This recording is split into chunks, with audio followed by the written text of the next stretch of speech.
burco miyay mudnayd in 2 sannadood tiyaatarkeeda eriboorkeeda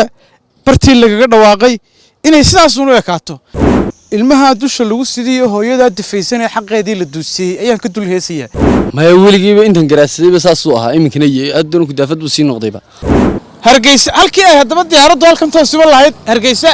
ayay go'odhi ka soo raacaan iyadiyo waliba dusha lagu sidiyo hooyada difaysanay xaqoodii la duusiyay badfar ka dul heesaya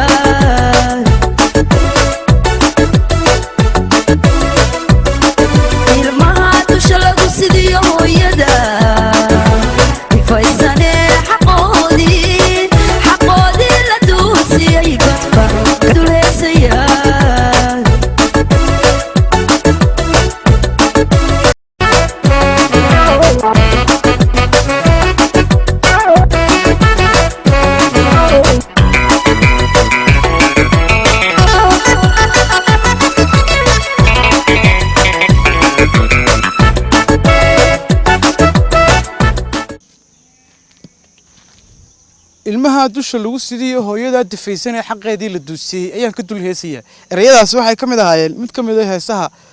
quruxda badan ee aan u maleynayno Cali sameeyay haddii aan ibafro barnaamijkan maanta idin wado daawadayaasha qiimaha lahow halkan aan joogaa waa gurigii lagaga dhawaaqay Jamhuuriyadda Soomaaliland 1991 18 May sida ka muuqata geedkan dushiisu way qurux badan tahay laakiin hoostiisa waa xidhay oo ma gali karo laakiin waa kharaabad cidla aan cidina joogin waxaan jeclaystay dadweynaha magaalada Burco ku nool dhowr barnaamij horena waan u soo tabiyay kana inuu noqdo mid kamid ah barnaamijyadii aan ugu tala galay inaan ka diyaariyo ayaamahan haddaba sidaa wada ogtihiin halkan aynu taaganahay waa hoygii lagaga dhawaaqay madax banaanida Soomaaliland dadweynaha reer Burco in badan oo kamid waxay isweydiinayaan Burco wixii ay xaq u lahayd ma ka heshay mise kama helin su'aashaas jawaabteeda waxay la ogaan doontaan markaynu booqanno halkan iyo dhowr goobood oo kale sida aynu ka warhayno magaalada Burco in badan oo kamid ah waxa aragtaan dadku iyagoo ay cabanayaan ay xaqoodii ka cabanayaan ayaamahan dhaweytana Hargeysa waxa ka muuqanayay dad dhalinyaro badan oo qurux badan oo habla iyo calamo ku jaasay iyo qarni kinaya inta marka laga tago 18 May in la ciyaaro ma mudan tahay su'aal inta ka weyn in la isweydiiyo oo ah 32 sannadood maxay inoo qabsamay halkii aynu joognay wixii aynu ku weynay maal iyo dadba wax ka wanaagsan ma helay xuquuq wixii aynu lahayn yay ku maqan yihiin xageysay naga maqan yihiin su'aalahaas waxaynu isweydiin doonaa inagoo reer Burco oo isku duuban jawaabtoodana markaas ayaynu ogaan doonaa aan intuso dhowr barnaamij oo ka dambeeya haddaba gurigan cidlada ah ee kharaabada ah cidina aanay joogin wixii uu mudnaa inuu ka helay magaalada Burco iyo in kale waynu isla ogaan doonaa markaan intuso meelo kale oo halbowlaha Burco oo xashiishka iyo uska ku dhex fadhiyo barnaamijyadan waxay noqon doonaan qaar taxana oo aan sanadkan 2023 magaalada Burco ka diyaarin doono ay la socda wala maasantii halkan aan ka soo daadagayo waxa weeye tiyaatarkii magaalada Burco waxaan u maleynayaa in badan oo idin kamid yihiin inaydaan hore arag ama hore maqal laakiin magaalada Burco tiyaatar bay leedahay tiyaatarkeeduna waa kan sidaa wagaan dhex joogo sida alla socotaan waxaan booqday dhowr goobood oo ka tirsan magaalada Burco dhowrka goobood waxa dhawaan la xusi doonaa maalintii goonistaagga Jamhuuriyadda Soomaaliland oo lagaga dhawaaqay magaalada Burco aynu joogno 1991 18 May 32 sannadood ee Soomaaliland jirtay iyadoo Burco lagaga dhawaaqay haddana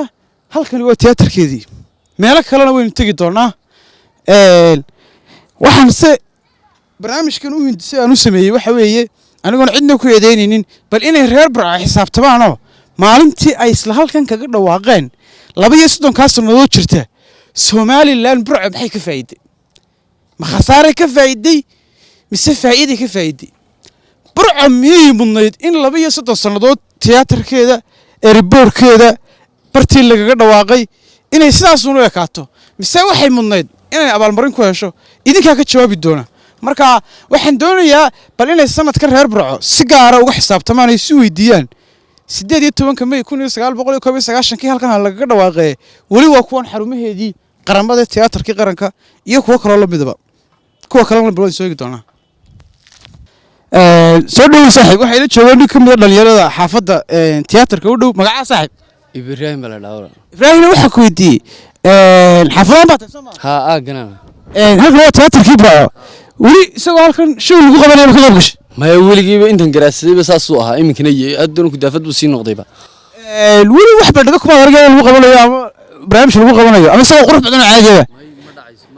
isagoo sidan u badarto loo foolxul haa maxaa dadka ka codsan lahayd markaa reer burco iyo dowladaba dee dowladda reer burco waxaan ka codsan lahaa in bahalka la hagaajiyo oo la dhiso sida kaa hargeyso oo dee lagu qabto showye iyo bandhig fanaadye iyo haddii ay badankeeda leeyay halkan aan joogaana waa airportka magaalada burco ee burco airport international waxaan u malaynayaa halkan diyaarado waaweyn oo rakaaba ama xamuuli kama soo degaan laakiin sidaan imika ka warhayo kolley diyaarado qaad keena ayaa ka soo dega waxaabaan u malaynayaa inuu imika ku jiro wakhtigii loogu qaatay airportkana oo awal hore waxba kamay soo degi jirin laakiin sida imika la sheegay diyaarad qaad ayaa mararka qaar timaada sidii horena kolley imika uu dhaamaa inkastoo aan rakaabka reer burco marnaba garoonkani aanu weli noqon mid anfaca oo ay ka soo degaan hargeysa halkii ay haddaba diyaaraddu halkan toosiba lahayd hargeysa ayay gaboodhi ka soo raacaan iyada iyo weliba dee burco weliba waxa weeye gobollada bari oo dhan iyo degmooyin badan oo ku xidhan dadkaasoo dhani runtii gaadhay soo raacaan sidaasay burco ku yimaadaan iyadoo burco airportka leh mana garanayo sababtaanay uga soo degaynin